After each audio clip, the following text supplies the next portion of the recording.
boys, and so yeah, so I one of my oldest son just graduated from high school.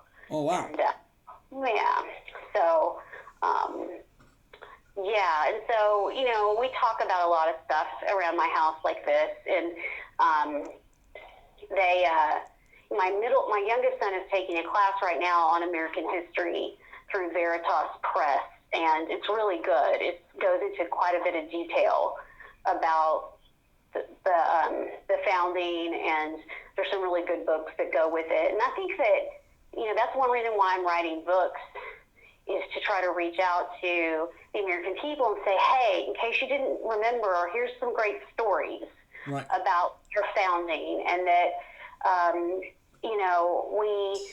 we have to look at the good and champion the good from our founding. And we know that people are human. Jealousy exists today just like it did back then. And that's one of the people that I write about in my War of Lies book, who was one of the suspects behind counterfeiting George Washington's letters. He was jealous of Washington. Right.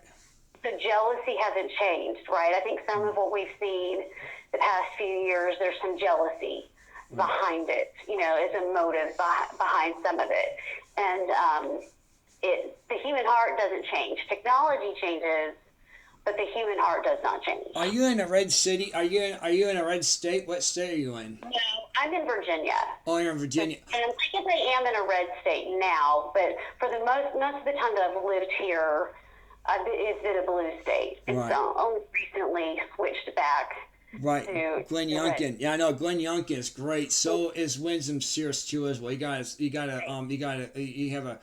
a great Surgeon General. You really do. You Lieutenant General. You really do. Yeah, they've been doing a lot, but still, like the local school districts that my kids go to private schools, or my youngest one is homeschooled, but because he has some health problems. But they like in our school district, they prioritize global citizenship over U.S. citizenship. So in their kind of, they call them pillars of education. There's a whole category for global citizenship. Right. And instead of putting U.S. citizenship first, they're prioritizing the globe. And you're not literally, I mean, that's a phrase, global citizenship, but you don't elect your leaders of the globe, right? We elect our state and local leaders. We elect our representatives to Congress. We elect a president. And I see that needs to be flipped. Right. We need to respect other countries and respect people who are different, who come here, but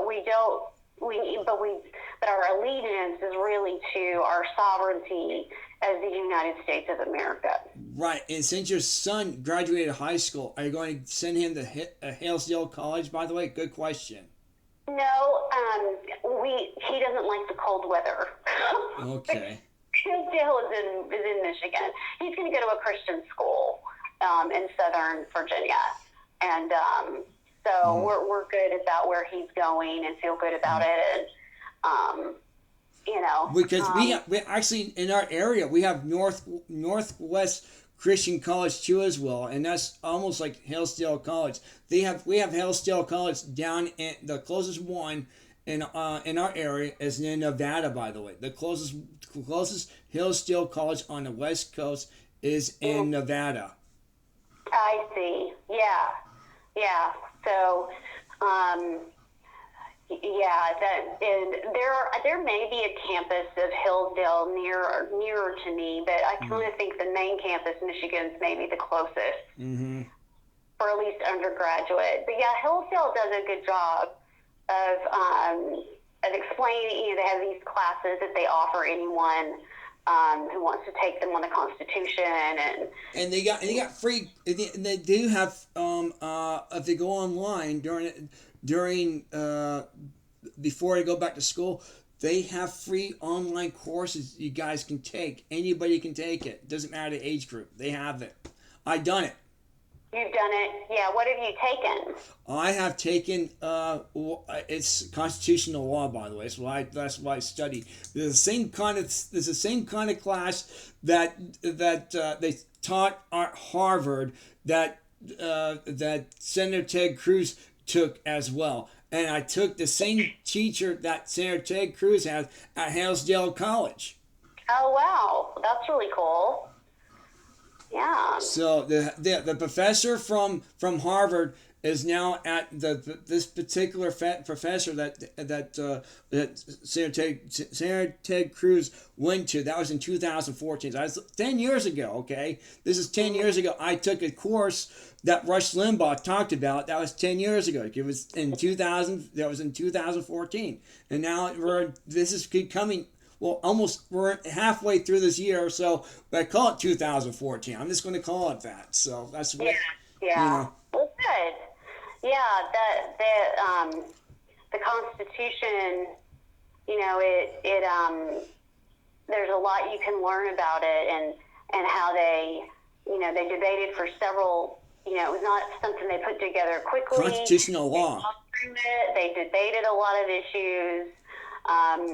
They had a lot of debate and conflict over different things, right. But they ultimately were happy with what they came up with, even though they knew it wasn't perfect. Right. And then the people that opposed the Constitution were called anti-federalists, people like Patrick Henry and George Mason. Right. And so, when George Washington became president, there were two states that had not ratified the Constitution: North Carolina and Rhode Island. Right. And so, they were not united technically under the Constitution yet. Mm-hmm. So that was a big part of the first 2 years of George Washington's presidency, was helping North Carolina and Rhode Island. Mm-hmm. And that's one reason why James Madison stood up and said, well, I'm going to introduce a Bill of Rights. And so that's why we have the Bill of Rights, is because we had two states that were holding out, that didn't want to ratify the Constitution. Do you want to know something? Here, I gotta tell you this. Do you know who the two modern? We have John Adams and Thomas Jefferson. Who are the modern day Thomas Jefferson and John Adams? Who are they? And I'm talking about United States Senate on the Republican side. Well, who do you think are the modern day John Adams or modern day Thomas Jefferson? Who are they? That's interesting. Do you have people in mind? Senator Ted Cruz as John Adams and Senator Jason Hawley as Thomas Jefferson. Yeah. Okay, I can see that. Well, yeah, they definitely. Yeah, I can see Ted Cruz as very outspoken, like John Adams was. John Adams was really blunt and really outspoken. And then Thomas Jefferson was really opinionated, but he wasn't as brash about it when he spoke. That's exactly what Jason Hawley is more blunt about it though than Jefferson was, but he does attack the issue though. He lets you know, hey, why aren't you doing this? Why are you lying to the United States Senate? You're lying to us. That is a felony. You know that, right? Yeah. When you lie to us, it's a felony. You know that, right? You're breaking the law of justice. What you're doing. Yeah. Well, they both are very strong in what they believe, and yeah, they are. Senator Cruz has studied the judicial branch quite a lot, and he's got his books that are out about the judges in the Supreme Court. Right. And then I know I've heard that Senator Hawley he's got a new book out he does more cultural books than Cruz, but they're both attorneys though. They're both constitutional attorneys. Did you know that? They really are. They're both. About Cruz, I didn't remember that about Hawley, but that makes sense. Yeah, I kind of remember that now. The more I think about his background. Yeah. He's more like a prosecutor type of attorney, but yeah, he's a constitutionalist, just like Senator Ted Cruz. So they understand. They both understand it because Jason Hawley took additional law too as well. That's what he did. So he's more of an additional guy. That's what that's what makes him stand out a lot more. And I love Jay. Like I said, Senator Ted Cruz and Senator Jason Hawley remind me of Thomas Jefferson and in a modern day John Adams. They really do. Both of them remind me of both of them.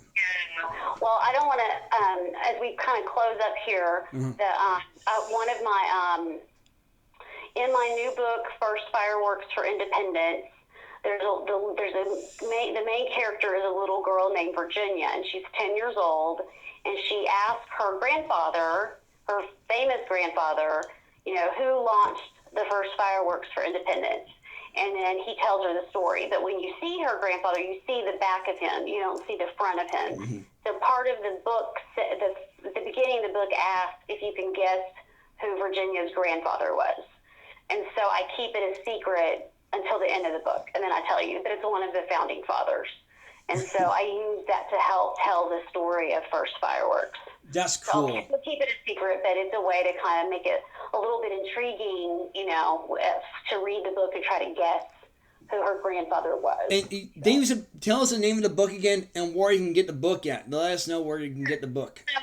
The two books that I have that I've been talking about, one is called War of Lies, When George Washington Was the Target and Propaganda Was the Crime. That's a history mystery. And then the other book is called First Fireworks for Independence, Virginia's Gift to America. And both of them are available on Amazon.com. And retailers do have access to them. They both have the ISBN numbers and are in the retail system. So, So those are my books. Thank you so much for having me. Well, thank you so much. You know what you are? Do you know who you are, Jane? You know what what kind of lady you really are? I don't know. You are a real lady of liberty. Don't let anyone else tell you. Do not let anyone else tell you differently. You are a fighting lady of liberty. Thank you so much. I'll take that. That's a nice thing to say. So I appreciate it. Thank you so much. Well, like I said, this is what Rush Limbaugh used to do. I'm doing exactly what Rush Limbaugh used to do, but no commercials. We're just talking to the callers. When we bring the callers in, if they got something to talk about, we put you on. And there's no pre-script. There's just no nothing. We just let you talk. That's what we do on this program. We really do. And did I interrupt you at all? I know I interrupted you a little bit, but did I let you talk the whole time?